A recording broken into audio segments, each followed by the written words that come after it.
సుమన్ టీవీలో మీ business promotions కోసం ఈ కింది నెంబర్ను సంప్రదించగలరు.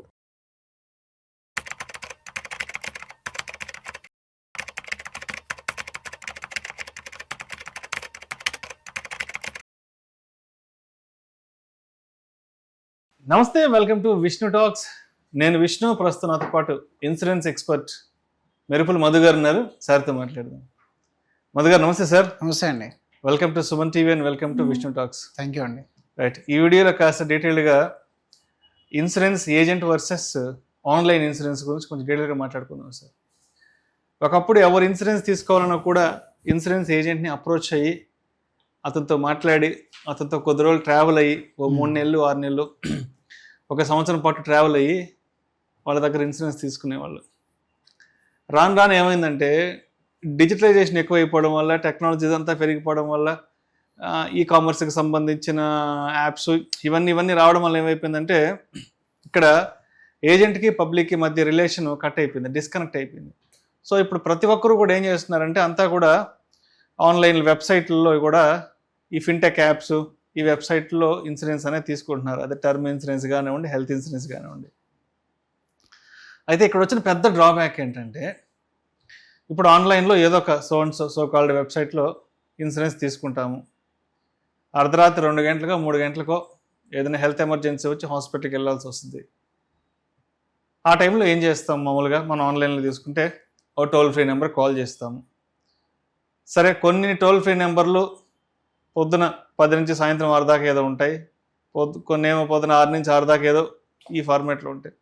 రాత్రి 2 గంటలకో 3 గంటలకో టోల్ ఫ్రీ నెంబర్కి కాల్ చేసి ఇలా ఎమర్జెన్సీలో ఉన్నాం, మేము ఇలా హాస్పిటల్కి వెళ్ళాలి అంటే అక్కడ ఎవరు అకౌంటబిలిటీ, ఎవరు సమాధానం చెప్తారు? అసలు అవతల మనిషి ఎవరు ఏంటి అన్నదానికి ఎక్కడా కూడా గ్యారంటీ లేదు. ఒకప్పుడు ఎలా ఉండేదంటే మనం త్రూ ఏజెంట్ ద్వారా వెళ్ళినప్పుడు మనకి ఏదైనా అవసరం వస్తే అర్ధరాత్రి 12 గంటలకు ఫోన్ చేసిన కూడా అతను వచ్చి సపోర్ట్ చేసి మనకు కావాల్సిన డాక్యుమెంటేషన్ అంతా కూడా మన హాస్పిటల్కి వచ్చి అందజేసేవాడు. మనం డిశ్చార్జ్ ఇంటికి వచ్చే వరకు కూడా మనతో పాటు ట్రావెల్ అయ్యేవాడు, మన మంచి చెడ్డ సమాచారం తెలుసుకునేవాడు. ఇలా ఉండేది ఒకప్పుడు. ఇప్పుడు అంతా ఆన్లైన్ అయిపోయేటప్పుడు అంతా టోల్ ఫ్రీ అయిపోయింది. కాబట్టి ఈ సినారియోని ఎలా చూడాలి అంటారు? అంటే ఇప్పుడు ఆన్లైన్ వచ్చేసేసి మనం టెక్నాలజీని అడాప్ట్ చేసుకోవడం మంచిదంటారా, లేదంటే మనకు ట్రెడిషనల్గా వస్తున్నటువంటి త్రూ ఏజెంట్ ద్వారా వెళ్ళడం అనేది మంచిదంటారా, చెడ్డదంటారా? ఈ 2 విభిన్న కోణాలను ఎలా అర్థం చేసుకోవాలి? సో జనరల్గా ఏంటంటే మనం మల్టిపుల్ ఆప్షన్స్ అనే ఒక టెక్నాలజీ పరమైన రివల్యూషన్ అనేది మనకు ఇన్వెస్టర్స్ని కానీ అంటే కస్టమర్స్ని కానీ అట్రాక్ట్ చేసిందండి. జనరల్గా ఏజెంట్తో 90% ఆఫ్ ద పీపుల్ సాటిస్ఫైడ్ ఉన్నారు. ఏదో 10 to 15% ఎక్కడ ఏజెంట్ అయితే ఈ వృత్తిని మానేసి బయటకు వెళ్ళిపోవడము, లేదా ఫోర్స్ఫుల్గా కొన్ని రకాల ప్రోడక్ట్ని సెల్ చేయడం అనేది కొంత ఇన్వెస్టర్స్కి కానీ ఇది ఏదైతే హెల్త్ ఇన్సూరెన్స్ పాలసీ హోల్డర్స్ కానీ నచ్చలేదు.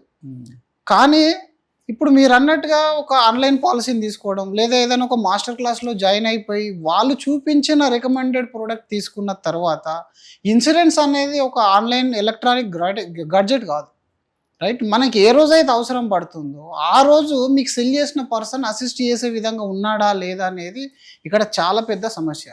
మీరు నేర్చుకోవాలనుకుంటే ఎన్ని రకాల మాస్టర్ క్లాసులైనా అటెండ్ అవ్వండి, ఆన్లైన్ సైట్లలో మీరు నేర్చుకోండి.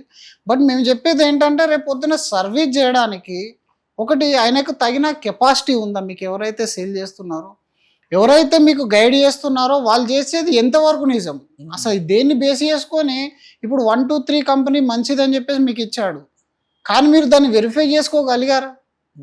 మనకు ఆ కెపాసిటీ ఉందా దాన్ని వెరిఫై చేసే అంత? ఇది 2 చాలా ఇంపార్టెంట్. దీని తర్వాత రేపు పొద్దున క్యాష్లెస్ క్లెయిమ్ రిజెక్ట్ అయింది. ఈరోజు మనం చూసినట్టయితే లాస్ట్ 10 to 15 years నుంచి ఇండస్ట్రీలో మనం చూసేది పాలసీ తీసుకున్నప్పుడు ప్రాబ్లం అసలు రాదు. Policy it's a piece of paper. మీరు ఈరోజు ఫోన్పేలో కొట్టేస్తే 2 minutesలో పాలసీ డౌన్లోడ్ అయిపోతుంది. There is nothing to worry about that. ఏ రోజే మీరు హాస్పిటల్కి వెళ్ళిపోయారో అక్కడ క్యాష్లెస్ అప్రూవల్ రాలేదు, లేదా మీ పాలసీలో ఈ టర్మ్స్ అండ్ కండిషన్లో మీ క్లెయిమ్ రాదని తెలిసిందంటే ఫస్ట్ పాయింట్ మనం చేసేది, మనం head of the family member యాక్టివ్లో ఉన్నాడు, ఏం కాలేదంటే నో ప్రాబ్లం, ఆయన చూసుకుంటాడు. ఏ టోల్ ఫ్రీ నెంబర్కో కాల్ చేస్తాడు, అర్ధరాత్రి వెళ్ళారు. కానీ మనమే హాస్పిటల్లో ఉన్నప్పుడు మన ఫ్యామిలీ ఈ వర్క్ చేయగలుగుతుందా లేదా అనేది ఆలోచించాలి. For example head of the family మెంబర్కి హార్ట్ అటాక్ వచ్చింది, ఆయన ఐసీలో ఉన్నాడు, పాలసీలో క్లెయిమ్ రాలేదు. ఫస్ట్ వైఫ్ ఏం చేస్తుందండి? ఇంక ఈ పాలసీ వద్దురని ఆయన దీంతో ఎవరు ఫైట్ చేస్తారు, ఆయన ఆపదలో ఉన్నాడని చెప్పేసి ఏ బంగారం తాకట్టు పెట్టడమో రిలేటివ్ హెల్ప్ చేసుకోవడం చేస్తుంది. ఆ తర్వాత డాక్యుమెంట్స్ అన్ని తీసుకోవాలి చేయాలి అనుకుంటే అది ఎంత సీరియస్ అవుతుంది మనకు తెలియదు. ఓ 10 to 15 20 days తర్వాత ఇదంతా క్లెయిమ్ చేయాలి. ఫస్ట్ ప్రాబ్లం మనీ అరేంజ్ అయిందంటే ప్రాబ్లం ఏం లేదు. మనీ అరేంజ్ కాకపోతే ఈ క్యాష్లెస్ క్లెయిమ్ను అసిస్ట్ చేయడానికి తగిన నాలెడ్జ్ ఎవరి దగ్గర ఉంది. ఇప్పుడు ఆయన ఆన్లైన్లో చెప్పేశాడు, తీసేసుకున్నాం మనం, మళ్ళీ టోల్ ఫ్రీ నెంబర్ కాల్ చేస్తే వాళ్ళు ఏం చేస్తారు? ఇప్పుడు ఎక్కడైనా సరే కస్టమర్ కేర్ ఎగ్జిక్యూటివ్స్ ఏం చదివి ఉంటారు సార్? వాళ్ళు ఏమైనా పిహెచ్డీలు చేసి ఉంటారా? కస్టమర్ కేర్ ఎగ్జిక్యూటివ్ అంటే వాళ్ళకి తగిన చదివే ఉంటారు. ఏదో 18 months 12 months వాళ్ళకి ట్రైనింగ్ ఇస్తారు.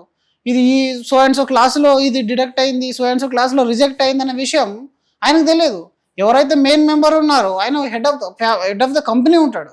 ఆ కంపెనీ పర్సన్ వచ్చి మీ దగ్గర మాట్లాడు, ఆయన కింద ఒక 10 మంది ఎంప్లాయీస్ని పెడతాడు. ఆ ఎంప్లాయీకి నాలెడ్జ్ ఉండదు. సార్ మేము మీ కొరీ తీసుకున్నాము, ఇది మీ query ID, we will get back you అంటారు. ఆ గెట్ బ్యాక్ యూ అనేది ఎన్ని రోజులకి? 1 day, 2 day, 3 day? For example ఆ గెట్ బ్యాక్ యూ అన్న విషయం కూడా sir so and so rules ప్రకారం మీకు ఇది క్యాష్లెస్ అవ్వదు, రీఎంబర్స్మెంట్ అన్నారంటే యువర్ డన్, మీరు చేయడానికి ఏం లేదు. అదే మీరు ఒక ప్రాపర్ పర్సన్ దగ్గర తీసుకున్నట్టయితే తనకి సేల్స్ టీమ్ టచ్లో ఉంటారు, జోనల్ హెడ్స్ టచ్లో ఉంటారు, even some times national claim మేనేజర్తో దగ్గర కూడా వాళ్ళ కాంటాక్ట్స్ అనేవి ఉంటుంది. సార్ సో అండ్ సో కస్టమర్ది క్యాష్లెస్లో రావాల్సింది ఇవ్వట్లేదు, వై? ఇప్పుడు నేను ఫైట్ చేయడానికి మీకు అట్లీస్ట్ ఒక 1 line దొరికింది కదా, యాక్టివ్ లైన్. మీ దగ్గర ఆ లైన్ అనేది కంప్లీట్ కట్ అయిపోయింది. యాక్చువల్ హెల్త్ ఇన్సూరెన్స్లో మీకు ఎవ్రీ ఇయర్ ఏజెంట్కి పేమెంట్ రావడానికి మెయిన్ రీజన్ ఏంటంటే సర్వీస్ కోసం. ఇక్కడ ఏం జరుగుతుంది? ఓన్లీ సజెషన్ చేసినందుకే పేమెంట్, తర్వాత సర్వీస్ సంగతి కస్టమర్కి వదిలేయాలి. కానీ ఇక్కడ ఈరోజు మనకు కనీసం 20 నుంచి 25% క్లెయిమ్స్ అనేటివి ఫైట్ చేస్తేనే వస్తున్నాయి. ఓన్లీ 70 to 80% అనేది వితౌట్ ఎనీ స్ట్రగుల్ వచ్చేస్తాయి, అది ప్రాబ్లం లేదు. మెనీ ఆఫ్ ద కేసెస్లో మనం ఫైట్ చేస్తే కానీ రాని క్లెయిమ్లు ఎన్నో ఉంటాయి. మరి అక్కడ ఫైట్ చేయడానికి నువ్వు తీసుకున్న మాస్టర్ క్లాస్లో నువ్వు ఎలాంటి పాలసీ చూజ్ చేసుకోవాలో చెప్పాడే తప్ప నీకు ఈ సర్వీస్ అవసరం పడ్డప్పుడు దీన్ని ఏ విధంగా బయటకు రాగలుగుతాం, నేను ఎంత ఫైట్ చేస్తాననేది ఎవరు చెప్పట్లేదు. ఈరోజు ఎవరు గ్యారంటీ ఇస్తున్నారు? మీరు ఎనీ టైం మీరు కాల్ చేయండి, నేను ఆన్సర్ చేస్తాను, నేను ఎలాంటి కొరీ అయినా నా పర్సనల్ వర్క్ పక్కన పెట్టేసి వర్క్ చేస్తాను అనే విధంగా ఏ సిస్టమ్ ఉంది ఈరోజు? ఎక్కడ కూడా లేదు. అంటే ఏజెంట్ దగ్గర అయితే ఒక పాలసీ ఉంటుంది, ఫోర్స్ఫుల్ అదే మీకు అంటిస్తాడు అని ఏజెంట్ను ఒక శత్రువులాగా చూపించేసి ఏజెంట్ దగ్గర ఉన్న బిజినెస్ను కాస్త దోచుకోవడానికి కార్పొరేట్ కంపెనీస్ చేస్తున్న పని ఇదంతా కూడా. అంటే ఇక్కడ ఎలా అయిపోయిందంటే మధు, ఏజెంట్ అనేవాడు కమిషన్ తినేస్తాడు, ఏజెంట్ అనేవాడు కమిషన్ కుమ్మేస్తాడు అనే ఒక నెగిటివ్ ఆస్పెక్ట్ని గట్టిగా తీసుకెళ్ళిపోయారు. అంటే ఏజెంట్ అనేవాడు మోసం చేస్తాడు, ఏజెంట్ అనేవాడు దొంగనో, లేకపోతే ఏజెంట్ అనేవాడు వాడు కమిషన్ కోసం వాడు ఏదో కూడా చేస్తాడు అన్న ఇలాంటి పర్స్పెక్టివ్ని క్రియేట్ చేసి వదిలిపెట్టారు జనాలు. జనరల్ ఇప్పుడు ఆ పాయింట్ రాకపోతే నువ్వు నా క్లాస్లో ఎందుకు జాయిన్ అవుతావు? నువ్వు నా దగ్గరికి ఎందుకు వస్తావు? లేకపోతే నా సైట్లోకి వచ్చి నువ్వు ఎందుకు ఎంక్వైరీ చేస్తావు? నేను నీ దగ్గర ఉన్న ఇప్పుడు as obviously 1 to 2% ignored people ఉంటారు, నెగ్లెక్టెడ్ ఏజెంట్స్ ఉండొచ్చు. కానీ మీరు ఎంటైర్ ఏజెంట్ కమ్యూనిటీని ఒక నెగటివ్లోకి మీరు నెట్టేసి యాక్చువల్గా ట్రెడిషనల్ సేల్స్ అంటే ఏంటి? ఒక హెల్త్ ఇన్సూరెన్స్ సెల్ చేయాలి, ఒక లైఫ్ ఇన్సూరెన్స్ సెల్ చేయాలి, ఒక జనరల్ ఇన్సూరెన్స్ లైసెన్స్ ఉండాలి. జనరల్ వాళ్ళు ఏదైతే తీసుకుంటారో మీరు ఎంత వరస్ట్ కంపెనీ అయినా తీసుకోండి, ఒక ప్రాపర్ ప్రోడక్ట్ తీసుకొని ప్రాపర్ ఏజెంట్ మీకు ఉంటే ఆ సర్వీస్ మీకు అందుద్ది. ఈ రోజులో కష్టాలు పడే చాలామంది ఇన్సూరెన్స్ క్లయింట్స్ ఎవరైతే ఉంటారో, ఒకటి ప్రోడక్ట్ సరిగా చూజ్ చేసుకోకపోవడం, రెండోది వాళ్ళ యొక్క డీటెయిల్స్ సరిగా ఇవ్వకపోవడం, మూడోది వాళ్ళకి తగినంత నాలెడ్జ్ లేకపోవడం. ఇవి 3 కారణాలు ఉంటాయి క్లెయిమ్ రిజెక్షన్స్కి. ఏ కంపెనీ కూడా 100% నేను మోసం చేస్తుందని షాప్ ఓపెన్ చేసి కూర్చోదు. ఫస్ట్ ఆఫ్ ఆల్ అది అర్థం చేసుకోవాలి మనం. ఇక్కడ ఏజెంట్ అనే వ్యక్తి నేను చాలా మందిని చూసాను. Previously I use to work as a south head sir. అక్కడ there are hundreds of agents హాస్పిటల్లో డిశ్చార్జ్ అయ్యేంత వరకు ఆ వర్క్ చేసిన వాళ్ళు ఉండేవాళ్ళు. 2 months 3 months ఫాలోఅప్ చేసేవాళ్ళు. ఈ వర్క్ అంతా కూడా ఇప్పుడు స్కిప్ చేసేస్తారు. ఏదో ఇప్పుడు చిన్న మీరు ఒక గాడ్జెట్ ఎలాగైతే ఆన్లైన్ ఆర్డర్ చేస్తారో ఆ విధంగా పాలసీ డెలివరీ చేసేస్తున్నాడు. There are hundreds of questions మీరు అందులో స్టేట్మెంట్ చదవాల్సి ఉంటుంది పాలసీ ప్రాస్పెక్ట్లో. ఒక ఏజెంట్ ఈ 10 సంవత్సరాల నుంచి ఇన్ని రకాల క్లెయిమ్స్ని చూస్తూ తనకు కొంత ఎక్స్పీరియన్స్ వస్తుంది. ఆ ఎక్స్పీరియన్స్ను మీరు ఒక్క మాటతో ఆయన దగ్గర ఒకటే పాలసీ ఉంది కాబట్టి ఫోర్స్ఫుల్గా సెల్ చేస్తాడు, ఓన్లీ కమిషన్ కోసం సెల్ చేస్తాడనే ఒక చిన్న టాక్తోని ఆయన 10-20 ఏళ్ళ ఎక్స్పీరియన్స్ను మీరు ఇప్పుడు మల్టిపల్ చేస్తున్నారన్నమాట. అది తప్పండి. ఫస్ట్ ఆఫ్ ఆల్ మీరు ఏం చేయగలుగుతారో కస్టమర్కి అది చెప్పాలి. ఏజెంట్ ఏం చేయలేకపోతున్నాడు అని చెప్పి పాలసీ సెల్ చేస్తున్నారు. That is very wrong. And ఇక్కడ పాలసీ హోల్డర్లు చాలా జాగ్రత్తగా ఉండాలి. పాలసీ హోల్డర్లు ఏంటంటే ఈరోజు నేను ఇది ఒక వన్ టైం ప్రోడక్ట్ కాదు, ఇది ఒక ప్రాపర్టీ నేను కొన్నాను నా దగ్గరకు వచ్చేసినట్టు ఉండదు. ఇది 100 years వరకు మీ లైఫ్ను మీ హెల్త్ను కంట్రోల్ చేయాలి, మీకు హెల్ప్ చేయాలి. రేపు పొద్దున క్యాన్సర్ వచ్చేది తెలియదు, డయాలసిస్ వచ్చేది తెలియదు, ఎన్ని క్లెయిమ్స్ వస్తాయో తెలియదు. ఒక్కొక్కసారి ఏంటంటే మీరు జీవితంలో సంపాదించిన సంపాదన అంతా కూడా ఒక క్లెయిమ్లో వెళ్ళిపోయే సమస్య అనేది ఉంటుంది. మరి అలాంటి సందర్భంలో ఇప్పుడు రీసెంట్గా చూస్తున్నట్టు బ్యాంకులలో మనకు అప్పుడప్పుడు మన డబ్బులు మనం తీసుకోవాలంటేనే 100 రకాల రిస్ట్రిక్షన్స్ ఉంటాయి. నిన్న మొన్న చూసాం కదా, ఆల్రెడీ దారుణమైన సంఘటన చూసాం. 19,000 కోసము ఒక పర్సన్కి అంత పెద్ద స్ట్రగుల్ అయితే అయింది. ఎండ్ ఆఫ్ ద డే వాడు మంచోడా క్లయింట్ కాదా అనేది పక్కన పెట్టేస్తే సిస్టమ్ అంతా రిజిడ్గా తయారవుతుంది. రేపు పొద్దున మీకు 25 లక్షలు 30 లక్షల రూపాయలు హెల్త్ ఇన్సూరెన్స్ క్లెయిమ్ పాస్ చేయాలనుకుంటే 100 రకాల రూల్స్ చూపించేసి ఒక్క సెకండ్లో రిజెక్ట్ చేయొచ్చు వాళ్ళు. మరి అలాంటి ఎక్స్పీరియన్స్ ఉన్న క్యాండిడేట్ను, అలాంటి స్టఫ్ ఉన్న క్యాండిడేట్ను మీరు ఏజెంట్గా అడ్వైజర్గా చూస్ చేసుకున్నట్టయితే మీకు ఈ ప్రాబ్లం పోతుంది.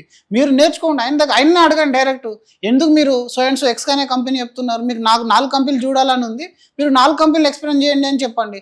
అక్కడ మీరు బయట అన్ని ఎంక్వైరీ చేసుకున్న తర్వాత ఎస్ ఈ ఫీచర్ పరంగా ఇది అన్ని పరంగా ఈ ప్రోడక్ట్ ఓకే అనుకున్న మీరు తెలుసుకున్నప్పుడు అప్పుడు ప్రాపర్ ఏజెంట్ దగ్గర అవైలబిలిటీ లేకపోతే మీరు బయట దగ్గర తీసుకోండి.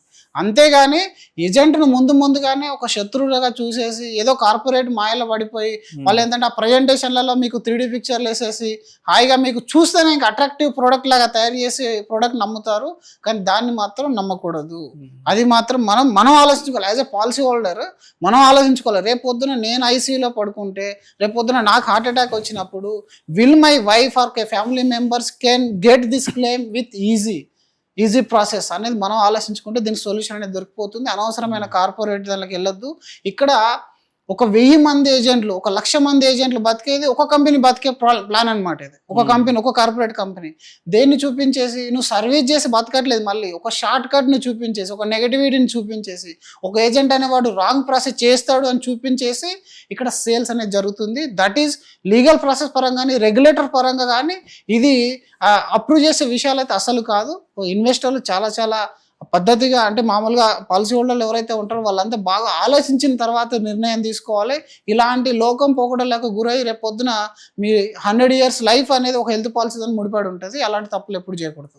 సో మొత్తానికి ఆన్లైన్లో కనిపించిన అడ్వర్టైజ్మెంట్ అన్ని చూసేసి ఆన్లైన్లో కనుక ఇన్సూరెన్స్ తీసుకున్నాం ఉంటే కంపెనీ ఏమో ఢిల్లీలో ఉంటుంది, హాస్పిటల్ ఏమో గల్లీలో ఉంటుంది. సో మధ్యలో మనం బుక్ అయిపోతాం. అలా ఉంటుంది. సో ఏదైనా సరే ఒక ఏజెంట్ అనే వాళ్ళతో ట్రావెల్ అయితే మనకి అంటే మన ఫ్యామిలీకి ఆ ఏజెంట్కి ఒక జర్నీ అనేది, బాండింగ్, ఒక రిలేషన్షిప్ కొనసాగుతుంది. మనకి రేపు అన్న రోజు ఏదైనా వచ్చి హాస్పిటలైజ్ అయిన రోజు, ఏదైనా ప్రమాదం జరిగిన రోజు ఆయన మన కూడా వస్తాడు, మనతో పాటు హాస్పిటల్లో కూర్చుంటాడు, హాస్పిటల్ వాళ్ళతో మాట్లాడతాడు, ఆ ఫ్రంట్ ఆఫీస్ ఇన్సూరెన్స్ డెస్క్ వాళ్ళతో మాట్లాడి మొత్తం ఇదంతా కూడా సెటిల్మెంట్ చేస్తాడు. మన ఇంటికి వచ్చే వరకు కూడా ఇన్సూరెన్స్కి సంబంధించిన సెటిల్మెంట్స్ అని కూడా దగ్గరుండి చూసుకుంటాడు. రైట్. అవునండి. Thank you so much Madhu. Thank you. So ఒక ఇన్సూరెన్స్ అనేదాన్ని ఒక ఏజెంట్ దగ్గర తీసుకుంటే ఎలా ఉంటుంది, ఆన్లైన్లో తీసుకుంటే ఎలా ఉంటుంది, సో ఇక్కడ ఉన్నటువంటి లాభ నష్టాలు ఏంటి అనే దాని నుంచి చక్కగా తెలియజేస్తే thank you so much. Thank you.